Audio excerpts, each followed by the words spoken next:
হরে কৃষ্ণ কৃষ্ণ কৃষ্ণ হরে হরে, হরে রাম রাম রাম হরে হরে। জয় জগদ্গুরু শিল প্রভুপাদ কি জয়। তো হরে কৃষ্ণ, আজকে বিস্তারিত আলোচনা করব। যে বিষয় নিয়ে আলোচনা করব সেই বিষয়টা হলো 28 প্রকার নরক সম্বন্ধে আজকে আলোচনা করব। এই 28 প্রকার নরক রয়েছে, আমাদের শাস্ত্রে উল্লেখ রয়েছে। তো যদিও 100% মানুষের মধ্যে মোটামুটি 40% মানুষ এই নরকের কথা বিশ্বাস করে না, মানতেই চায় না তারা। তারা বলে যে হরে কৃষ্ণ প্রভু, এই নরক টরক কিছু নেই। আপনারা ভয় দেখাচ্ছেন, আমাদেরকে বিভ্রান্তি করছেন, আর আপনাদের টিমে নাম লেখা বা ধান্দা, আর সেইখান থেকে পয়সা ইনকাম করা। এইরকমও অনেক ব্যক্তির কাছ থেকে আমরা শুনতে পাই। আবার কেউ কেউ বলে এগুলো আজব গুজব, কল্পতরু কাহিনী। নরক আছে, আপনি প্রমাণ দিতে পারবেন, এরকম বলে। আবার কেউ কেউ বলে আপনার বাবা কি দেখে এসেছে, এরকমও বলে। তো আমি তাদেরকে বলবো, আমারও বাবা দেখে আসেনি, আপনার বাবাও দেখে আসেনি, কিন্তু এমন কিছু প্রমাণ তথ্য বা এমন কিছু আপনাকে এক্সাম্পল দেব যেগুলো আপনাকে মানতে বাধ্য। যেমন অনন্ত কোটি বিশ্ব ব্রহ্মাণ্ডের একজন মালিক রয়েছে বা সৃষ্টিকর্তা রয়েছে। তিনি হলেন অনাদি আদি গোবিন্দ, সর্বকারণে কারণম। ছেলেছে পরমেশ্বর ভগবান স্বয়ং কৃষ্ণ।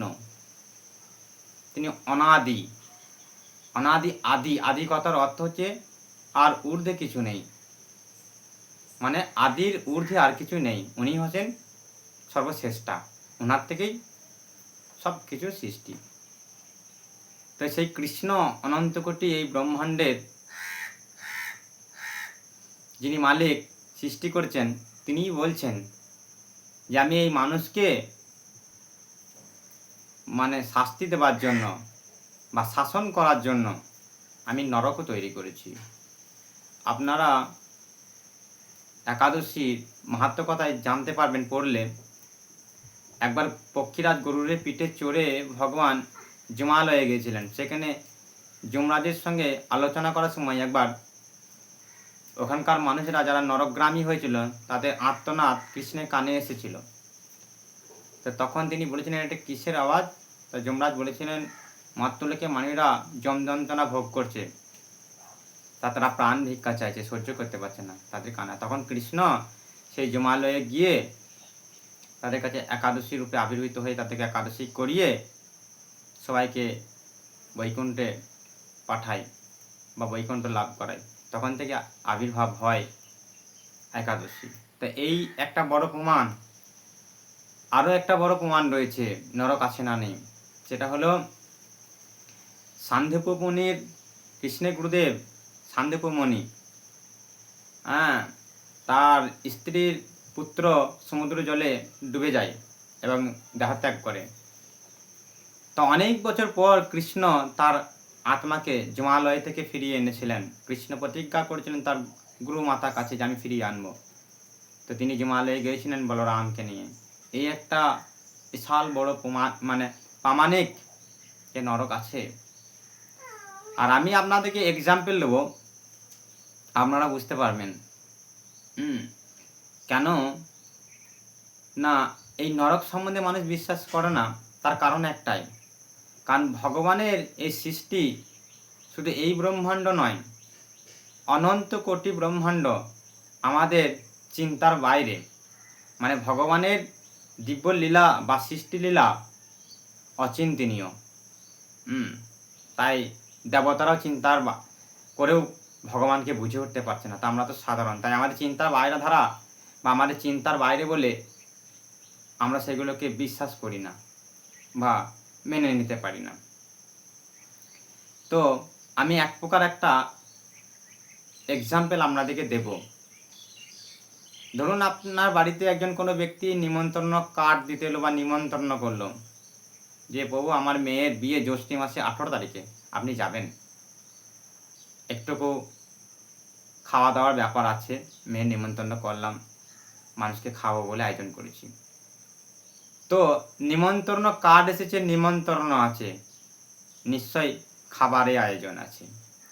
তো নিমন্ত্রণ যখন আছে, নিমন্ত্রণ কার্ড যখন আছে, নিশ্চয়ই আপনাকে সুন্দর করে পরিপাটি করে যত্ন করে খাওয়ার জন্য প্যান্ডেলও আছে। নিমন্ত্রণ যদি না থাকতো, কার্ড যদি না থাকতো, প্যান্ডেলও থাকতো না, আর আপনাকে খাওয়ানো হতো না। তো এইখান মানে এইটা থেকে আমাদের আরও উপলব্ধি হওয়া উচিত যে সত্যি নরক আছে। আরও কত উদাহরণ দেবো আপনাদের। হ্যাঁ, পূর্ণিমার রাতের বেলায় ধরুন কোনো বন্ধুকে নিয়ে আপনি হাঁটছেন, একটা দড়ির মতন পেঁচালো কোনো জিনিস পড়ে আছে, তো যেতে যেতে আপনার পায়ের ওটা লেগেছে, আপনি ভয় খেয়ে গেলেন, বাবা গো মারে, কি গো, সাপ সাপ সাপ। হ্যাঁ, তা আমি যদি আপনাকে প্রশ্ন করি ওই জিনিসটা দেখে আপনি সাপের নাম কেন নিলেন বা সাপই বলে কেন আখ্যা করলেন, তা আপনি কি উত্তর দেবেন? তার মানে এখান থেকে এই বোঝায় যে সাপ বলে আপনি জানেন কোনো কিছু আছে বা সাপের নাম আছে, তাই আপনি সাপের নাম নিয়েছেন। ওই ওই জায়গাতে কিন্তু আপনি হাতি বা কুকুর বা বিড়ালের নাম কিন্তু নিলেন না। কেন নিলেন না? না, আপনি সাপ বলেই মনে করেছিলেন সেই দড়িটাকে, তাই সাপের নাম নিয়েছেন। তা আপনি যদি জানতেন যে সাপ বলে কিছুই নেই, তো সাপের নাম নিতেন? নিতেন। তো এইখান থেকে আরও সুন্দরভাবে বোঝা যায় যে যতটা রটে কিছুটা হলেও তা ঘটে। তার নরক যখন বর্ণনা রয়েছে শাস্ত্রে, অবশ্যই আছে। স্বয়ং কৃষ্ণ নিজের মুখরিত বাণী, এই শাস্ত্র, সেই কৃষ্ণ স্বয়ং বলছেন আমি নরক সৃষ্টি করেছি। সেই নরক কোথায় অবস্থিত এবং 28 প্রকার নরকের নাম আমি তা আজকে বর্ণনা করব।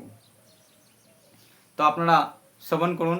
আমি 5 অধ্যায়ের শ্রীমদ্ ভাগবতম থেকে সে 28 প্রকার ধাপের বা 28 প্রকার বর্ণনার আমি করব। তো ষড়বিংশ অধ্যায়ে বর্ণনা করা হয়েছে কিভাবে পাপীরা তাদের পাপ অনুসারে বিভিন্ন প্রকার নরকে গমন করে। বোঝা গেল?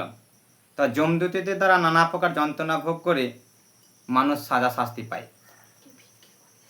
তো আমাদের এই প্রকার নরক শাস্ত্রে যখন উল্লেখ রয়েছে, তো অবশ্যই আছে, কিন্তু ধার্মিক ব্যক্তিরা আর 5টা বিভিন্ন জড়জগতের মানুষ থেকে সম্পূর্ণ আলাদা। কেন না, ভক্তরা কখনোই তাদের নিজেদের মতন বা মন গড়া মতো চলে না। কেন?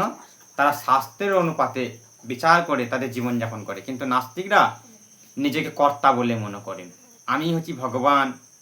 অহংকার বশত, রক্ত গরম বশত কোনো কিছু তারা মানে না। কে বলেছে নরক আছে, কে বলেছে এই আছে, অমুক তমুক। তাই ইচ্ছাকৃতভাবে পাপ, অনাচার, দুনাচার, স্ত্রী সঙ্গ, সুরাপান, নানা রকম নেশাগ্রস্ত জাতীয় এগুলো তাদের শরীরে গ্রহণ করাতে দ্বিধাবোধ করে না, শুধু অহংকার। তাই তাদেরকে যমদণ্ড অবশ্যই ভোগ করতে হয়। তো এই হচ্ছে মানুষের মূর্খামি বুদ্ধি, মানব না। আমি কিছু কোনো মতে সাধুসঙ্গ করবও না, সাধুর কথা মানবও না। তো এইরকম মনোভাব নিয়ে ভগবানকে উপলব্ধি করা যায় না, শাস্ত্রকে উপলব্ধি করা যায় না, সাধুকে উপলব্ধি করা যায় না। তো যাই হোক, শাস্ত্র বলছে ছিল সুখদেব গোস্বামীর এই 28 প্রকার নরকে বর্ণনা করছেন। সেই 28 প্রকার নরক কী কী? না, 28 প্রকার নরক হলো তামিশ্র নরক, অন্ধ তামিশ্র নরক, রৌরক, এই রৌরক নামক নরকটা হচ্ছে ভয়ঙ্কর নরক, এবং মহারৌরক, এবং কুম্ভিপাক, কালসূত্র, অর্ষিপত্র বন, সুকর্মক, অন্ধকূপ। দেখেছেন কত প্রকার নরক আছে দেখুন।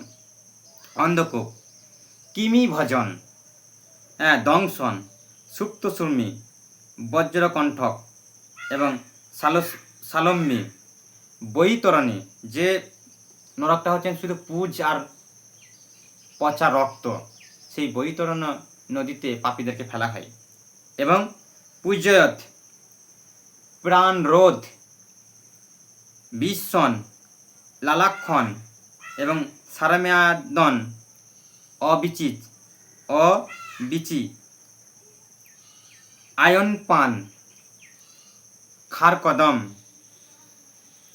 রক্ষগণ এবং ভজন, শূলপাত, নন্দশোক এবং অবটনী রোদন এবং পর্যায়বর্তন এবং সূচিমুখ, এই 28 প্রকার নরক রয়েছে। এই 28 প্রকার নরকে কি কি শাস্তি হয় সেই সম্বন্ধে আমি বিস্তারিত ছোট করে আলোচনা করব। না, যেহেতু যে ব্যক্তি, খুব ভালো করে মন দিয়ে শুনবেন, যে ব্যক্তি অপরের ধন, স্ত্রী এবং প্রভৃতি অপহরণ করে তাকে তামিশ্বর নামক নরকে যেতে হয় এবং প্রচণ্ড দণ্ড ভোগ করতে হয়। ভালো করে শুনুন, যে ব্যক্তি অপরের ধন, স্ত্রী প্রভৃতি অপহরণ করে তাকে তামিশ্বর নামক নরকে যেতে হয়।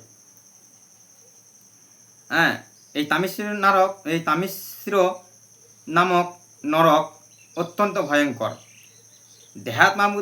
দেহাত্মা বুদ্ধি মগ্ন হয়ে মূর্খ মানুষরা জীব হিংসা দ্বারা স্ত্রী পুত্রাদি ভরণ পোষণ করে তাদের রৌরূপ নামক নরকে পতিত হতে হয়। হ্যাঁ, এমন এমন ব্যক্তি আছে, সে কি বলবো, ছেলে, বউ, স্বামী, স্ত্রী, হ্যাঁ, তাদের প্রতি এত আসক্ত হয়ে প্রচণ্ড বাজে বাজে কাজকর্ম করতেও তারা দ্বিধাবোধ পায় না। তো সেরকম ব্যক্তিকে রৌরূপ নামক নরকে যেতে হয়। তো এই রকম প্রকার কিছু কিছু শাস্তি রয়েছে, আমি আজকে বর্ণনা করব, আপনারা শ্রবণ করুন। যারা সুরাপান করছেন, ড্রিঙ্ক অথবা অ্যালকোহল যারা পান করছেন, তাদের এক প্রকার নরকে তোলা হবে। সেই নরকের শাস্তি কিভাবে দেওয়া হবে না, সেই নরকের শাস্তি আপনাকে প্রথম এই মুখের চোয়ালে দড়ি বাঁধবে, নিচের দিকে চোয়ালে এবং উপর দিকে চোয়ালে। যদিও আপনি হাঁ করতে বা মুখ খুলতে চাইবেন না, কিন্তু তথাপি ওখানে ওনারা জোর জবরদস্তি দড়ি দিয়ে টেনে এই চোয়াল চেরে আপনাকে হাঁ করাবে। তারপর আপনাকে বলবে আপনি খুব অ্যালকোহল বা সুরা পান করতেন না, খুব ভালো লাগতো, তো আপনাকে এই নরকের অ্যালকোহল বা সুরা পান করানো হবে, আপনি পান করুন। তো লাভা গলিত, মানে লাভা এক প্রকার, মানে কোনো লোহা জাতীয় জিনিস যেটা গলে তরল টাইপের হয়ে যায়, সেই লাভা গলিয়ে আপনাকে আপনার মুখ দিয়ে ঢালা হবে। আপনার শরীরে অঙ্গ প্রত্যঙ্গ সব গলে নিচের দিকে নেমে যাবে। এই প্রকার চরমতর শাস্তি চলতে থাকবে যতদিন আপনার ওই কর্মফল ভোগ না হচ্ছে। সেই যন্ত্রণায় আপনি বলবেন যে আমাকে মৃত্যু ভিক্ষা দেন, আমাকে মৃত্যু দেন, প্রাণ ভিক্ষা দেন। তথাপি তারা ছাড়বে না। তাদের কাছে কোনো মায়া বা কোনো দয়া বলে কোনো কিছুই বস্তু নেই। তাদের ভগবানের আদেশটাই হচ্ছে সব কিছু। তো যারা সুরাপান করছেন তাদেরকে এইভাবে লাভা পান করানো হবে। যারা পরস্ত্রী গমনকারী ব্যক্তি, হ্যাঁ, পররসক্রিয়া মানে পরক্রিয়ার রস খুব আস্বাদন করে, নিজের স্ত্রী থাকতেও অবৈধ স্ত্রী সম্পর্ক, তাদেরকে এক প্রকার নরকে তোলা হবে। তো তাদেরকে কি করবে না, যেখানে ওনাদেরকে তোলা হবে সেইখানে একটা তাম্ল মানে তামার নারী তৈরি করা আছে, নগ্ন অবস্থায় নারী। সেই নারীটিকে কয়লার তাপ দিয়ে উত্তপ্ত করে আগুনের সম লাল টকটকে করবে। তারপর আপনাকে বলবে আপনি তো খুব পর স্ত্রীকে জড়িয়ে ধরতে ভালোবাসতেন বা খুব ভালো লাগতো, তা আপনি এখন বা তুমি এই স্ত্রীকে ধরতে হবে বা এই নারীটিকে ধরতে হবে। তখন যদিও আমরা তাকে ধরতে চাইবো না, কেন, আমি জানি ওখানে গেলে আমি সঙ্গে সঙ্গে গলে পুড়ে ছাই হয়ে যাব, কিন্তু তথাপি আপনাকে ওনারা জোর জবরদস্তি হাতে দড়ি দিয়ে বেঁধে ওই নারীর ওই ওপারে পার করে আপনাকে টেনে সেই তাম্ল নারীর সাথে আপনাকে জড়িয়ে ধরে আপনাকে ছারখার করবে পুড়িয়ে।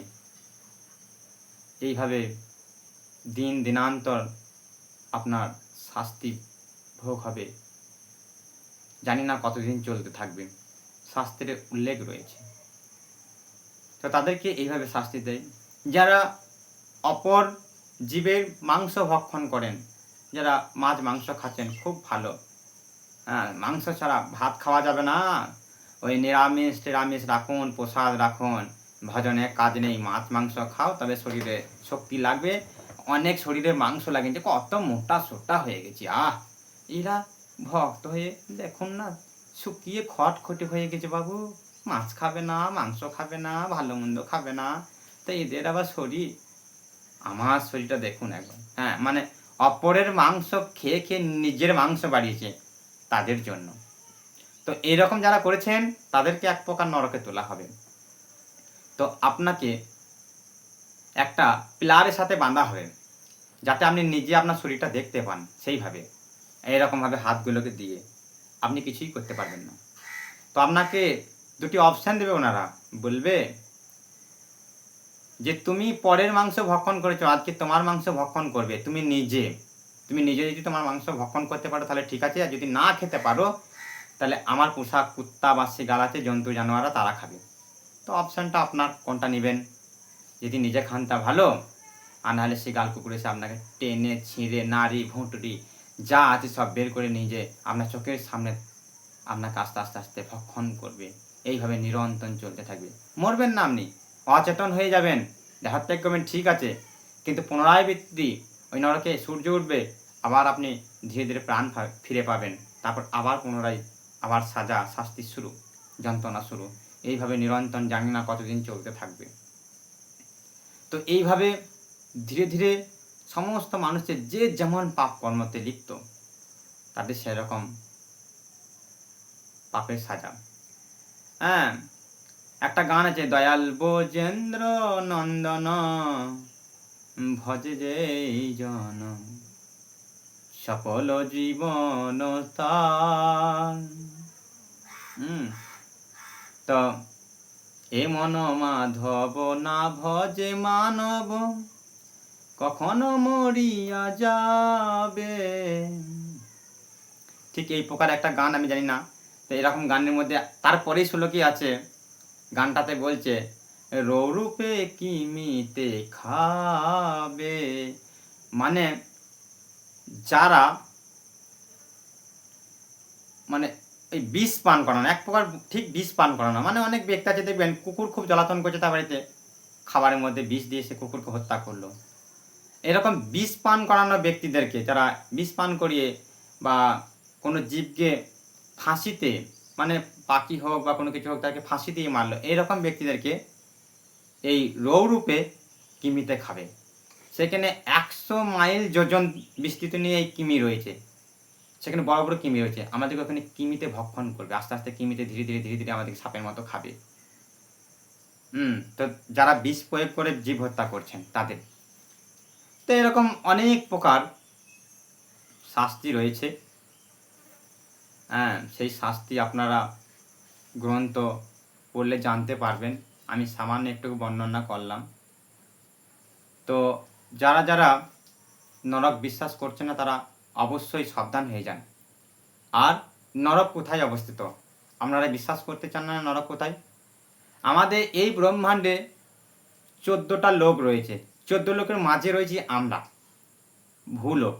এই ভূলোকের তলদেশে অধলোক রয়েছে, মানে নিচের দিকে 7টা লোক রয়েছে, অতল, বিতল, সুতল, তলাতল, রসাতল, মহাতল, পাতাল। সর্বপাতালের নিচে রয়েছে গর্ভদাক্ষায়ী বিষ্ণু, বাসুকী নাগের উপরে তিনি শয়ন করে রয়েছেন, সে গর্ভ বিষ্ণু। এই পাতাল আর গর্ভদাক্ষায়ী বিষ্ণুর মাঝামাঝি অবস্থানে দক্ষিণ দিকে নরক অবস্থিত। এই নরকের বর্ণনা শাস্ত্রে রয়েছে যে অগোচরে অন্তর আড়ালে নরক অবস্থিত, দক্ষিণ ভাগে। তো আমাদের সেই জায়গায় যমদূতেরা নিয়ে যায়। শাস্ত্রে এটা উল্লেখ রয়েছে, কিছু সময়ের মধ্যে, মাত্র 5-7 সেকেন্ডের মধ্যে কত হাজার যোজন পথ নিমিষের মধ্যে নিয়ে চলে যায়।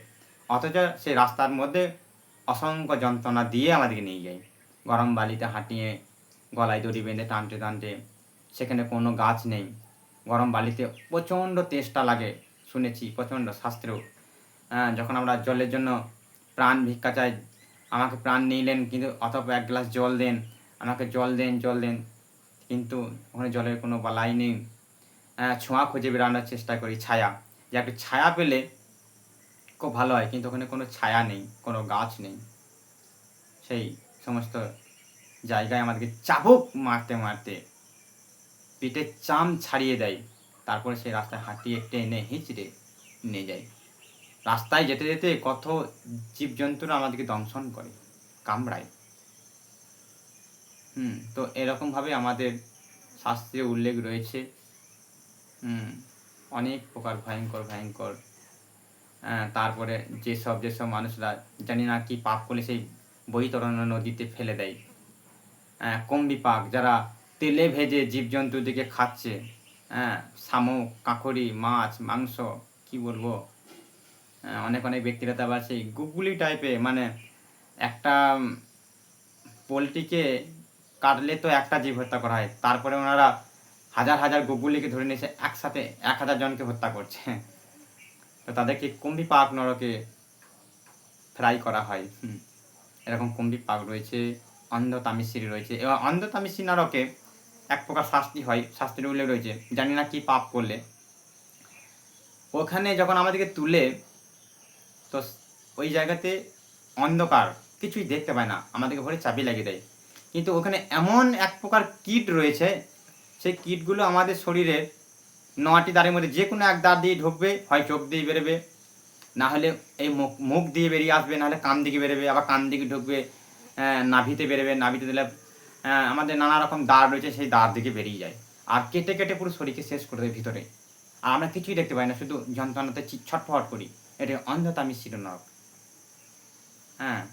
তো এরকম শাস্তি হয় আমাদের, অনেক প্রকার জঘন্যতা জঘন্যতা, ভয়ঙ্কর ভয়ঙ্কর। প্রাণ রোধ, লোহা চাপানো হয় আমাদের বুকের উপরে, কুইন্টেল কুইন্টেল। তারপরে হাতি দিয়ে টেনে তাকে ছিঁড়ে দেওয়া হয়, সত্য রয়েছে। তা আমাদের এরকম নরকের শাস্তি হয়। তো কেউ অহংকারবশত নরক মানুন আর না মানুন, ঠিক আছে, ভগবানকে তো মানুন, যে কৃষ্ণ ঈশ্বর পরম কৃষ্ণ সচিদানন্দ বিগ্রহ, অনাদির আদি গোবিন্দ সর্বকারণে কারণ। ওনার শক্তির প্রভাবে, ওনার ইচ্ছা প্রভাবে অনন্ত কোটি ব্রহ্মাণ্ড মহাশূন্যে ভাসছে। কারণ সমুদ্রতে ব্রহ্মাণ্ডগুলি জলে ডুবে যাচ্ছে না, তার শক্তির প্রভাবে অনন্ত বিষ্ণু, অনন্ত শেষ, সেই বলরাম মাথায় করে ধরে রয়েছেন, তার শক্তি প্রভাবে। সমুদ্র সুনামি, ঝড়, কত কি হয়, সেগুলোকে উনিই মেনটেন করছেন। ঝড় যখন শুরু হয়, নিরন্তর ঝড় চলে না কিন্তু ঝড়টা, তারপরে থামে। সুনামি যখন হয়, ভূমিকম্প হয়, নিরন্তর ভূমিকম্পটা চলতে থাকে না, আমাদেরকে ধ্বংস করে দেয় না, কিছুক্ষণের জন্য হয়, কিন্তু ভগবান আবার মেনটেন করে। এটা ভগবানের একটা মানুষকে দেখায় যে আমার একটা শক্তি আছে, আবার তাকে মেনটেন করছি। তো ভগবানকে মানুন যে ভগবান আছে, এই বিশ্বাস করে ভগবানের ভজন করুন, একাদশী ব্রত করুন, জপ করুন, নিরামিষ আহার করুন। তাহলে নরক আছে আর না আছে আমাদেরকে বিশ্বাস করতে হবে, আমরা ওই জায়গায় কখনোই আর যাবেন না। শুধু একাদশী ব্রত, জপ, সেবা, নিরামিষ আহার, পারলে প্রসাদ গ্রহণ, ব্যাস, আপনাদের আর নরকের চিন্তা করতে হবে না। আর যদি না করে থাকেন, তাহলে আর কি বলবো, হয়তো আপনারা মানবেন না, কিন্তু শাস্ত্র জানে বা বৈষ্ণবগণরা জানে যে আপনি কোথায় যাবেন। হরি বল, হরে কৃষ্ণ। আপনারা সবাই ভালো থাকুন, সুস্থ থাকুন, আর শাস্ত্রকে একটু মানার চেষ্টা করুন, অহংকার করবেন না। হরে কৃষ্ণ।